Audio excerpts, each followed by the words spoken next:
when I stare to you and look at you, in the end, in the pose of the song, all of you were like, slow and waiting. This is very beautiful to see and experience, you know?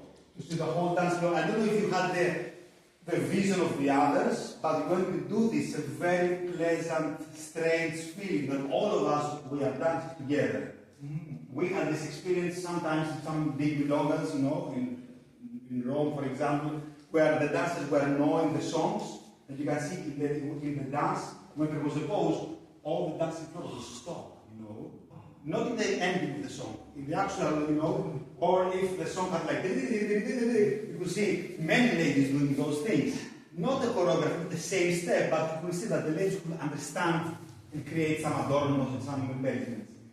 And this is now bringing us to this very interesting conclusion that if we examine on the long scale and on the short scale the milongas and the personal interaction that we have, for example, if we go to another city or to go to a milonga or if we dance with another person, we seek the same qualities. So if I go to Rome again and then you ask me how was the milongas in Rome, I will tell you that it was very good level and the dancers were have very good dances, but the DJ was playing little strange. Or in all milongas, I did not like the music. I have strange taste, for example, okay? And then this will be my conclusion about Rome in general, okay, or in Italy, I don't know, okay? And then if I go to Athens and you tell me, did you want this milonga? I say, yes, I want this milonga. The DJs were very good, the level was very high, you know, but their behavior, they are a little snob, you know, so snob that they become rude, for example. You know, I don't have a good feeling from the people in this milonga, particular milonga. And then you will ask me, how did you dance with Tatiana? And I say, she's so nice, she has so kind of person, she's listening to the music. She really wants to dance, but she cannot dance. She does not know how to do boleros, she does not know how to do a cross. She goes all over the place, you know, zero technique. No matter, no, I'm sorry, yeah, it's not true. No, it's So, all the time we examine those three qualities. How was the music?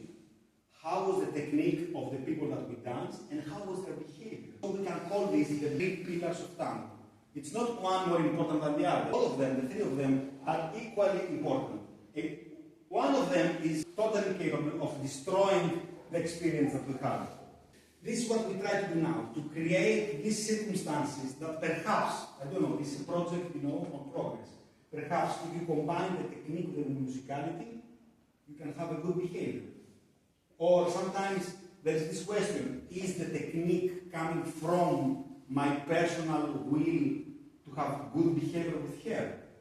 Or opposite, my bad behavior is enough to create bad technique because I don't care about her enough, you understand? So if I pay attention to the music, will the music help me to develop technique or develop behavior? Now this is our current project, to explore all these three qualities if they are connected, you know, and how we can connect them. So now we will go back